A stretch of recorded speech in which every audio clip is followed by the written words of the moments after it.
আপনার নাম কি? আমার নাম ঝিনু। আচ্ছা ঝিনুক, আপনার কি কোনো এক্স ছিল? হ্যাঁ ছিল। আচ্ছা ঠিক আছে, আপনাকে একটা ডেয়ার দিয়ে পূরণ করতে পারবেন? জি, ট্রাই করা যায়। আপনি আপনার এক্সকে কল করবেন, কল করে বলবেন যে আমি তোমাকে না বলে তোমার মানি ব্যাগ থেকে 100 টাকা নিয়েছিলাম, এই কারণে সরি, এখন আমাকে মাফ করে দাও। আচ্ছা ঠিক আছে, কল করছি। আচ্ছা। হ্যালো, হ্যালো, হ্যাঁ কে? আমি ঝিনু। কোন জিনু? তোমার এক্স। তোমার এক্স।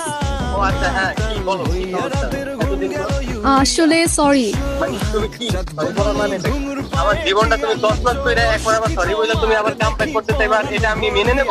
না, অ্যাকচুয়ালি ওটার জন্য না, কিসের জন্য? আসলে সরি। হয়টা কিসের জন্য বলবো তো আমাকে? আমি না বলে তোমার মানি ব্যাগ থেকে 100 টাকা নিয়েছিলাম। কি বললা? 100 টাকা এখনই ফেরত দিবা তুমি? তুমি আমার মানি ব্যাগ থেকে 100 টাকা নিছো কি করে? তুমি তো কম খাও নাই। আজ থেকে তো আমার একদম সবকিছু খেয়ে ফেলতো। আমার জীবনটা তুমি খেয়ে ফেলতো। আমার 100 টাকা আমার দিতো, তুমি আমার এই নাম্বারে এখনই তুমি আমার 100 টাকা পাঠিয়ে দাও। অ্যাকচুয়ালি এখন তো আমার কাছে নেই, আমার কাছে টাকা আসলে তখন এখন আমি না দিয়ে দেব। থাকলে তুমি কোন জায়গা থেকে আনবা আমি জানি না, কিন্তু তুমি আমার এখনই 100 টাকা আমার এখনই পাঠাই দাও। এই ফোন রাখতো, তুই যে এত ছ্যাঁচড়া আমি তো সেটা জানতাম না। ফোন রাখ ফোন। আপনি আসেন কেন? আপনার তো গার্লফ্রেন্ড না, এত সুন্দর এক্সও